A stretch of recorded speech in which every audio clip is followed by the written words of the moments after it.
a Dios por este tiempo especial en su presencia.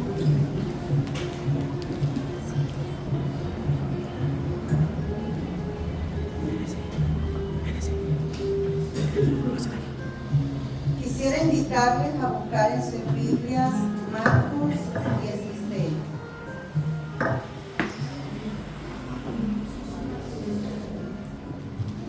¿Lo tienen? Marcos 16, del 1 al 8. Cuando lo tengan me dicen amén, por favor. Leemos en el nombre del Padre, del Hijo y del Espíritu Santo. Dice: cuando pasó el día de reposo, María Magdalena, María la madre de Jacob y Salomé compraron especias aromáticas para ir a ungirle. Y muy de mañana, el primer día de la semana, vinieron al sepulcro, ya ha salido el sol. Pero decían entre sí: ¿quién nos removerá la piedra de la entrada del sepulcro? Pero cuando miraron, vieron removida la piedra, que era muy grande. Y cuando entraron en el sepulcro, vieron a un joven sentado al lado derecho, cubierto de una larga ropa blanca, y se espantaron. Mas él les dijo: no os asustéis, buscáis a Jesús Nazareno, el que fue crucificado, ha resucitado, no está aquí. Mirad el lugar en donde le pusieron. Pero id y decid a sus discípulos, a Pedro, que él va delante de vosotros a Galilea. Allí le veréis como os digo. Y ellas se fueron huyendo del sepulcro, porque les había tomado temblor y espantor. Ni decían nada a nadie, porque tenían miedo. Señor, te damos gracias por esta palabra, Padre, y te pido, Espíritu Santo de Dios, que tú seas tomando control de este tiempo. Oramos para que tú te glorifiques de manera muy especial, y que en este espacio, Señor, tú seas glorificándote de una manera especial a través de tu palabra, que es viva y es verdadera, que transforma nuestros corazones, Señor. Te pido, Espíritu de Dios, que tomes control de la atmósfera espiritual de este auditorio, Señor. Y te ruego, Padre, que tú puedas revelarte a cada corazón, y que esta palabra pueda ser como un martillo que quebranta los argumentos y todo aquello que no es tuyo de nuestros corazones, y que tú puedas iluminarnos, Señor, a través de ella. Te lo pedimos en el nombre poderoso de Jesús. Amén y amén. En este tiempo vamos a estar hablando acerca de la resurrección. Durante la época de Jesús, en el siglo I, las tumbas eran principalmente cámaras excavadas en roca, conocidas como tumbas familiares, y cerradas con una gran piedra redonda para proteger los féretros, vamos a decirlo así, o las tumbas, contra animales y ladrones.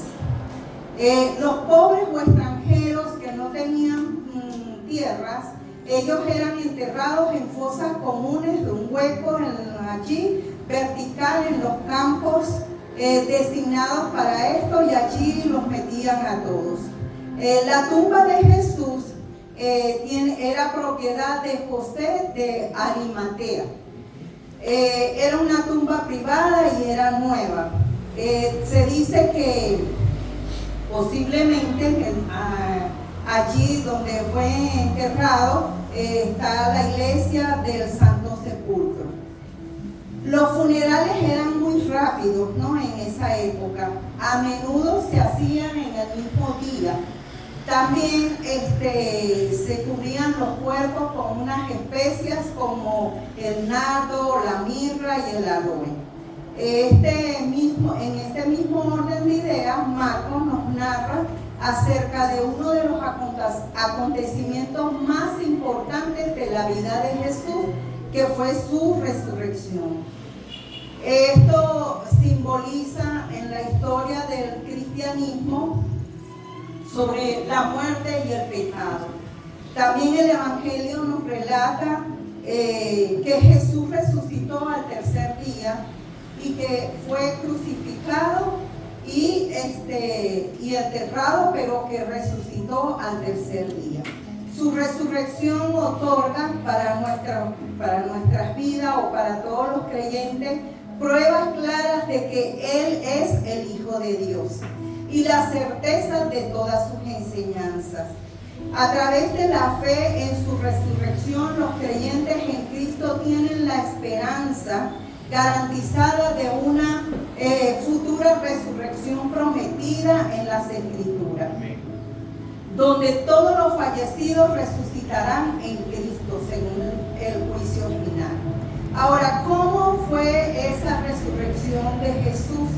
En el periodo del gobierno de Poncio Pilato, Jesús fue sentenciado a muerte en la cruz por conspiradores judíos. Y una de las formas más inhumanas de muerte que habían en la época eran las ejecuciones en la Roma antigua. Él falleció un viernes en el Gólgata, también denominado o conocido como el lugar de la carabela, durante la celebración de la Pascua, es decir, en estos días más o menos. Y colocaron a Jesús en una tumba, como ya les dije, era propiedad de José de Arimatea. Este hombre era un judío muy influyente de la época y se dice que era como un discípulo de Jesús, al igual que Nicodemo, como a escondidas, ¿no? Jesús los discipulaba como de noche, algo así.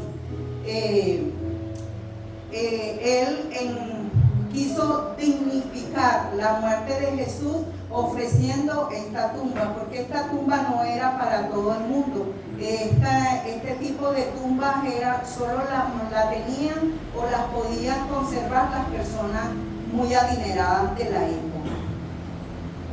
Así que en ese orden de ideas también se levantaron algunos argumentos muy comunes acerca de la resurrección para negar lo que era la resurrección de Cristo.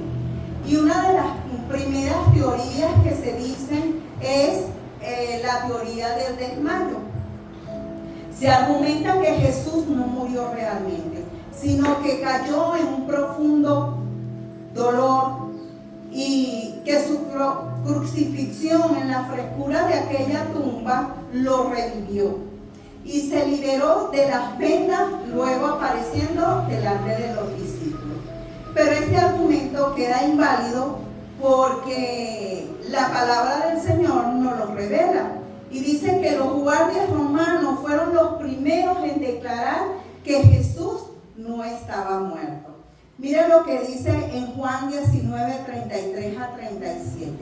Dice: mas cuando llegaron a Jesús, cuando le vieron ya muerto, no le quebraron las piernas. Pero uno de los soldados le abrió el costado con una lanza y al instante salió sangre y agua. Y el que lo vio dio testimonio y su testimonio es verdadero. Y él sabe que dice verdad, para que vosotros también creáis, porque estas cosas sucedieron para que se cumpliese la Escritura. No será quebrado hueso suyo. Y también otra Escritura dice: mirará al que traspasara. Sabe que los guardias romanos de la época eran expertos en ejecuciones. Así que ellos habrían enfrentado severas consecuencias si hubiesen permitido que algún condenado se les escapara. Estaban tan seguros de su muerte que no rompieron las piernas de Jesús, que eso se acostumbraba en la época, quebrarle las piernas a las personas que estaban allí. La lanza que le atravesó el costado provocó la salida de sangre y agua. Y esto hay una prueba definitiva del fallecimiento de Jesús, porque esto ocurre cuando el corazón deja de latir. Así que esta teoría del desmayo, aunque fuera verdad, fíjese que entonces no tendría que Jesús haber sobrevivido a diferentes cosas como a una gran pérdida de sangre producto de toda la flagelación que sufrió Jesús, a las heridas de los clavos y la lanza que le infundieron a Jesús. También sobrevivido a un estado de debilidad extrema que sufrió nuestro Señor. Asimismo, haber podido soportar 40 azotes sin comida y sin bebidas. Imagínense usted. Aunque Jesús era Dios, ¿verdad? Allí en la cruz, pero también era 100% humano. Así que está comprobado científicamente que un humano no podía sobrevivir a tales cosas. Tampoco podía haberse despojado de sus vestiduras funerarias, ni mover aquella roca tan grande y tan fuerte para poder salir de aquella tumba. Además tendría que haber recorrido muchísimos kilómetros para trasladarse y aparecer ante los discípulos. En el estado en que se encontraba Jesús, era imposible que una persona pudiese sobrevivir a tal cosa.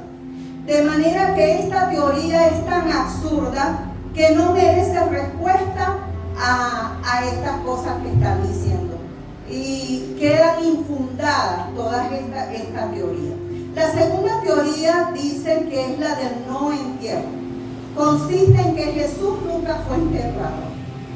En lugar de eso fue lanzado en la fosa común de la que le hablé al principio, destinada a criminales de acuerdo con la práctica romana. La refutación la encontramos en Mateo 27 del 6.2 al 6.6. Y dice así: al día siguiente que después de la preparación se reunieron los principales sacerdotes y los fariseos ante Pilato, diciendo: Señor, nos acordamos que aquel engañador dijo, refiriéndose a Jesús: viviendo aún, después de 3 días resucitaré. O sea, palabras textuales de Jesús. Manda pues que se asegure el sepulcro hasta el 3er día. No sea que vengan sus discípulos de noche y lo hurten y digan al pueblo: resucitó de entre los muertos, y será el postrer error peor que el primero. Y Pilato les dijo: y tenéis una guardia, y asegurarlo como sabéis. Entonces ellos fueron y aseguraron al sepulcro, sellando la piedra y poniendo la guardia. Si esta teoría fuera verdad, los líderes judíos ni los soldados romanos hubieran tenido necesidad de colocar o sellar, de poner primero unos guardias y sellar aquella piedra o aquella tumba, sabiendo que su cuerpo no se encontraba allí. De manera que queda desmentida totalmente esta teoría. La tercera teoría tiene que ver con la alucinación colectiva, otra cosa que inventar. Se dice que aquellos que afirmaron haber visto al Señor resucitado estaban bajo una ilusión provocada por un anhelo vehemente de volver a encontrarse con Jesús vivo. Nuevamente la palabra desmiente esto y lo encontramos en Marcos 16, 10 y 11. Dice: yendo ella, lo hizo saber a los que habían estado con él, que estaban tristes y llorando. ¿Quiénes estaban tristes y llorando? Los discípulos. Ellos, cuando oyeron que vivía y que había sido visto por ella, por la mujer, no le creyeron. Qué impresionante, ¿no? Los propios discípulos no esperaban ver al Señor porque ellos no creyeron en la resurrección. Así que ellos más bien se sorprendieron cuando María se le acercó y le dijo estas cosas. Además, Pablo también debatió este argumento cuando en la época de Pablo se levantaron estos argumentos, yo diría diabólicos, en contra de la resurrección de Cristo. Y él lo dijo en 1 Corintios 15:6 para debatir esa teoría. Dice: después apareció a más de 500 hermanos a la vez, de las cuales muchos viven aún y otros ya duermen. El hecho de que 500 personas hubieran visto a Jesús resucitado en una sola oportunidad y que la mayoría estuvieran vivos aún en la época de Pablo, cuando Pablo escribió, fue otra prueba contundente de que esta teoría queda sin valor.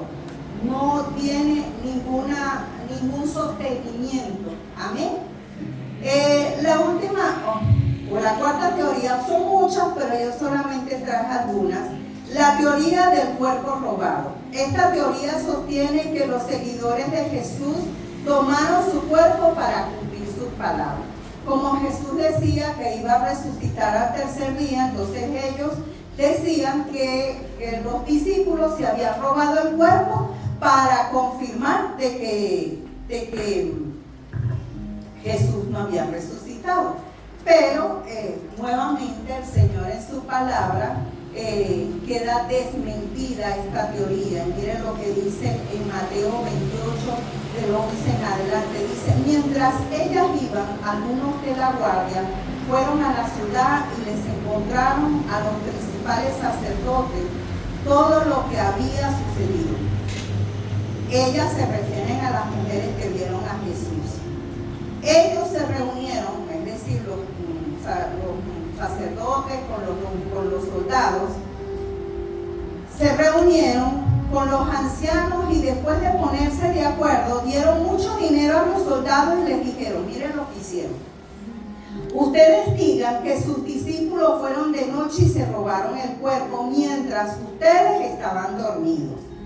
Si el gobernador se enterara de esto, es decir, de la mentira que ellos estaban diciendo, entonces nosotros los convenceremos y a ustedes los pondremos a salvo. Ellos tomaron el dinero y siguieron las instrucciones recibidas, y esta es la versión que se ha divulgado entre los judíos hasta el día de hoy. ¿Cómo podemos refutar esto? Bueno, sencillamente, el temor a la desaparición del cuerpo. Los principales sacerdotes, ellos hicieron esto. Ellos colocaron una guardia, ¿verdad?, por el temor que ellos tenían de que Jesús o que los discípulos se robaran el cuerpo, y ellos aseguraron la tumba de Jesús. Así que también queda rebasado o queda inválida esta teoría. Los amigos de Jesús no pudieron llevarse el cuerpo de Jesús, ya que ellos creían que estaba muerto. Cuando las mujeres anunciaron su resurrección y los apóstoles consideraron las palabras, ellos las consideraron como vanas, no las creyeron, no creyeron lo que había sucedido. Y lo encontramos en Marcos 24:11, dice: mas a ellos les parecía como locura las palabras de ellas y no las creyeron. ¿Cómo ellos habrían de robar un cuerpo cuando ellos mismos no creían que Jesús iba a resucitar? Así que esta teoría no tiene validez. Amén. No hay razón para que los apóstoles se inventaran la resurrección, pues ni ellos mismos la creían. ¿Cómo podrían estos mismos hombres que no creyeron y tuvieron miedo y huyeron y todo el tema que nosotros ya hemos escuchado durante la historia cuando fue el arresto de Jesús? Ellos no tuvieron valor para estar al lado de Jesús, muchos de ellos. Incluso Pedro hasta negó al Señor. Así que esta mentira de ellos queda completamente invalidada. La resurrección de Cristo no es una mentira, porque si la resurrección de Cristo fuera falsa, ¿cómo se explica que luego después los apóstoles, excepto por uno, que ya ustedes saben quién, murieran a causa de defender el Evangelio. Y entre ellos encontramos, según la tradición y la historia, a muchos de ellos. Les voy a hablar, por ejemplo, Pedro fue crucificado en una cruz de manera invertida, es decir, con la cabeza para abajo. Andrés fue martirizado en Patras, atado a una cruz en forma de X. Santiago, el primer apóstol martirizado, fue decapitado por Herodes Agripa I. Juan, aunque condenado a muerte, sobrevivió a ser arrojado a un caldero con aceite hirviendo y fue desterrado en Patmos. Felipe fue martirizado por Helipolis, azotado y crucificado. Bartolomé fue arrojado al mar y crucificado cabeza abajo tras ser degollado. Tomás fue atravesado con una lanza en la India. Mateo fue asesinado en Etiopía. Santiago, hijo de Alfeo, fue apedreado y golpeado hasta morir. Judas, hijo de Santiago, según la tradición cristiana, fue brutalmente asesinado, golpeado con un derrote y una hacha hasta destrozar su cabeza. Simón el Celote se dice que fue crucificado en Gran Bretaña. Imagínese ¿ustedes creen que una persona con esa calidad de fe que tuvieron expusieron su vida como mártires para defender la fe en Jesucristo, hubiesen hecho eso? De ninguna manera. Asimismo, nosotros también le encontramos en las Escrituras cómo Jesús se le apareció a diferentes personas en los evangelios y en las cartas. Por ejemplo, encontramos a María Magdalena en Marcos 16:9, dice: a quien se le apareció primero sola, habiendo pues resucitado por la mañana, el primer día de la semana, apareció primeramente a María Magdalena, de quien había echado demonios. A otras mujeres, incluyendo a María, la madre de Santiago, Salomé y Juana, en Mateo 28, 8 al 10.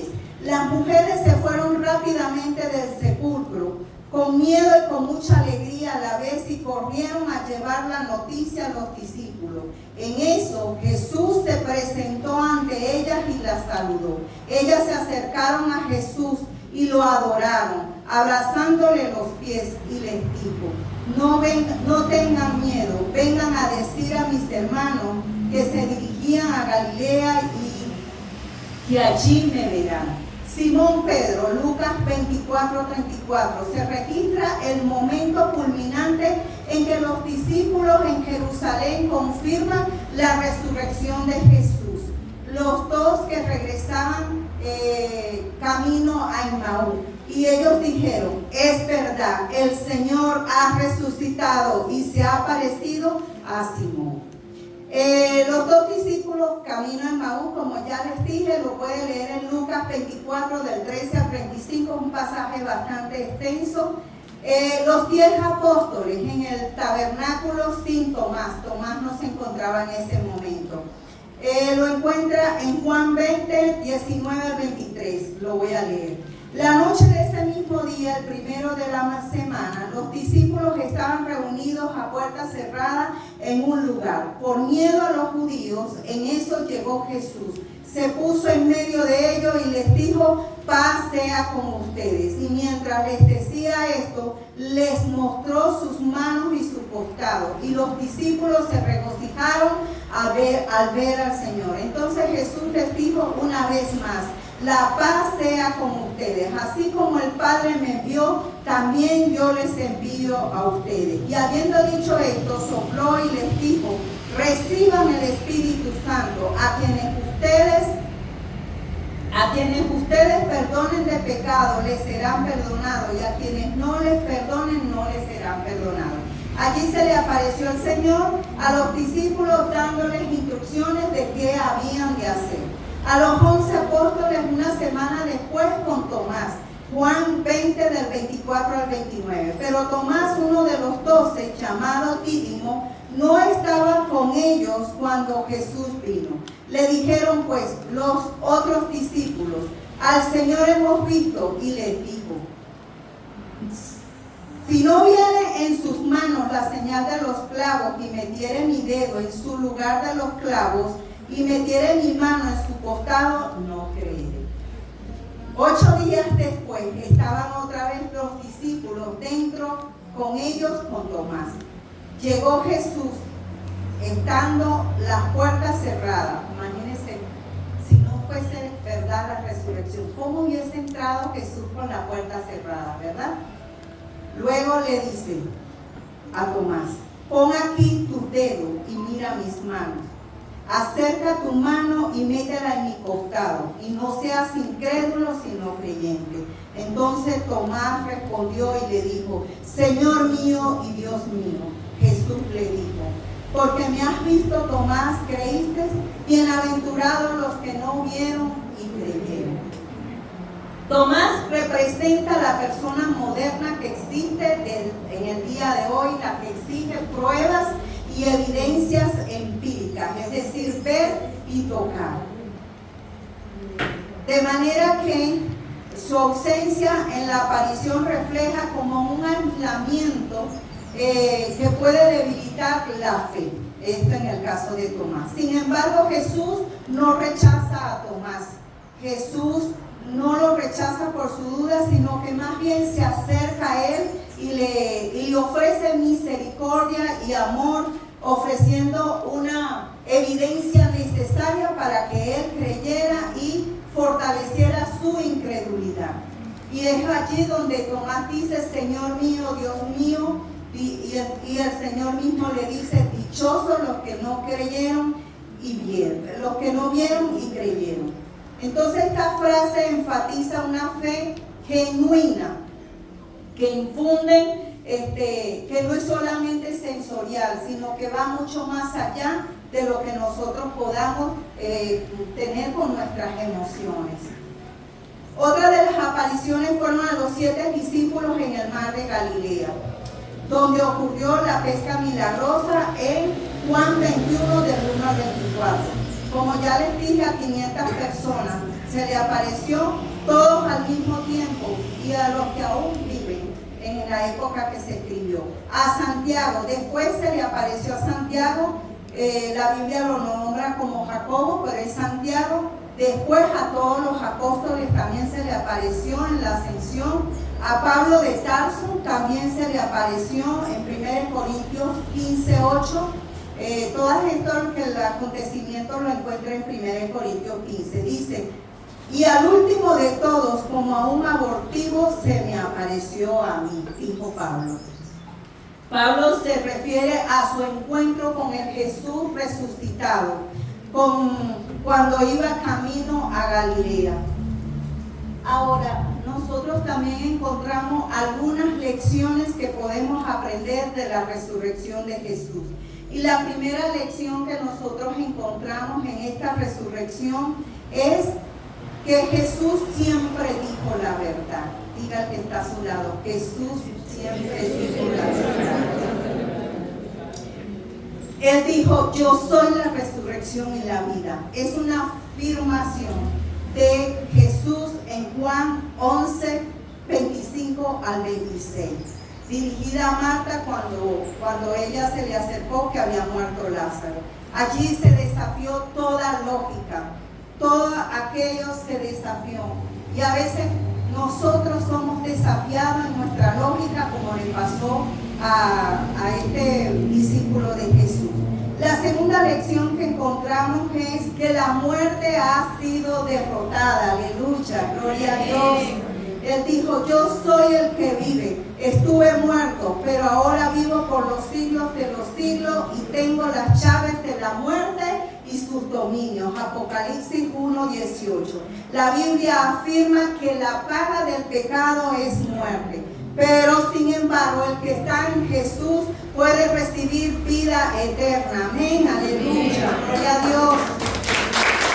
Su muerte no es suficiente para perdonar nuestros pecados, aleluya. Cristo mismo llevó llevó nuestros pecados en su cuerpo sobre la cruz para que nosotros muramos al pecado y vivamos una vida en rectitud. Primera de Pedro 2:24. Jesús, siendo inocente, tomó nuestra culpa, tomó nuestros pecados y liberó tanto a sus discípulos como a cada uno de nosotros, muriendo en la cruz y resucitando por nosotros. Así que en la resurrección de Jesús, y Él vive hoy, es un triunfo sobre la muerte y sobre el pecado. Gloria, aleluya. La tercera lección que encontramos es que nos trae esperanza. La resurrección de Cristo nos trae esperanza. Él nos brinda esperanza en medio del dolor. Él nos brinda esperanza en medio de circunstancias difíciles que nosotros atravesamos. De manera que en 1 Corintios 15:21 dice: pues por cuanto la muerte entró por un hombre, también por un hombre la resurrección de los muertos. La resurrección de Jesús es fundamental, no solo a nivel de historia y a nivel teológica, sino que es un principio para cada creyente que practica la fe y cree que Jesús le liberó del pecado y de la muerte espiritual. Sabemos que muerte física vamos a tener, todos nacemos, crecemos, nos reproducimos y finalmente morimos. Pero los que vivimos en Cristo o los que morimos en Cristo, no morimos para siempre, amén, sino que vamos a resucitar, y esa es nuestra esperanza, que resucitaremos en el día postrero con Él. Aleluya, gloria al Señor. Y en momentos de adversidad y en momentos difíciles, recordemos que Él ya triunfó. Jesús ya triunfó sobre la muerte, sobre el pecado, sobre la aflicción, porque Él fue herido por nuestras rebeliones. Él llevó todas nuestras enfermedades en la cruz del Calvario. Por lo tanto, como Él ya triunfó, yo también soy más que vencedora en Cristo Jesús. Y usted también es más que vencedor en Cristo Jesús, porque usted está viviendo en Cristo. Y yo estoy viviendo en Cristo. Y el que ahora vive en Cristo no permanece en tinieblas. Aleluya, gloria a su nombre. Y yo le pido que se ponga sobre sus pies. Y en este tiempo nosotros fomentemos nuestra fe en el poder de Dios y confiemos en su ayuda para enfrentar cada desafío que nosotros llevamos diariamente. Y que nuestra fe en la resurrección en Cristo nos invita a levantarnos en medio del dolor, en medio de las circunstancias adversas, reconstruir y abrazar nuestra fe, abrazar la esperanza de la resurrección en Jesús y creer en un nuevo comienzo, levantándonos, recordando que el amor y la gracia de Jesús transforma todo nuestro ser. Por más difícil que sea la situación, no hay nada imposible para el Señor. Y yo quisiera que en este tiempo cerrara tus ojos y mirando al Señor allí en la cruz, en la resurrección, pudieras presentar esa situación que te aqueja, ese problema que no le haya salida, y decirle: Señor, yo sé que tú ya venciste por mí.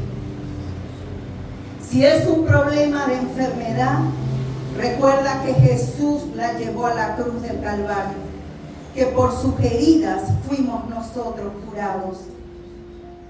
Mira esa enfermedad, esa situación, ese problema que te aqueja, míralo ahí en Jesús.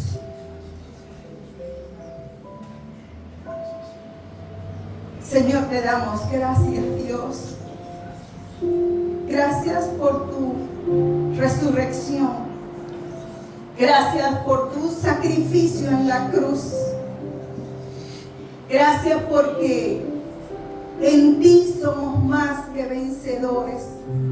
Gracias porque tú llevaste nuestros dolores, nuestras aflicciones, nuestras enfermedades, las llevaste en la cruz para traer liberación a nuestras vidas. que tú te hiciste maldición para traer bendición a nuestras vidas. Señor, y hoy por tu palabra, Jesús, que tú vives, hoy vivimos en ti. Hoy hablamos tu palabra de liberación, Señor, sobre el pecado en nuestras vidas. Hablamos palabra de liberación sobre la muerte y la enfermedad. En el nombre poderoso de Jesús. Gracias, Dios. Gracias, Jesús.